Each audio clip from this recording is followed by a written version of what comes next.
Have you seen the clip from John Wick 4 where the dealer does this? One hand. The winner decides who lives and who does not. Well, I've got some good news for you.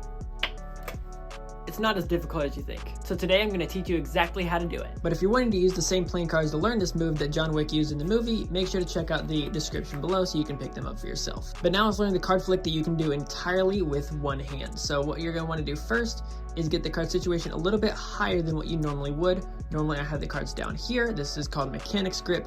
But instead of having it in a low mechanics grip, you're going to raise it up just a little bit. That way it's now up here.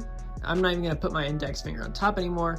This is where I'm going to have my grip, so it is a little bit higher. My pinky is going to go underneath, almost to a point to where your ring finger is easily underneath. Once you get to this point, you're going to take that top card and you're going to lower it down just about to here, just that it's a little bit farther down, and it's an entire pinky length underneath the card. Next, take the bottom left corner of the card and make sure it's actually in that little pad right there, right underneath your thumb, and that the corner of it is in your pinky. That it's just off to the right side, even a little bit overlapping that corner.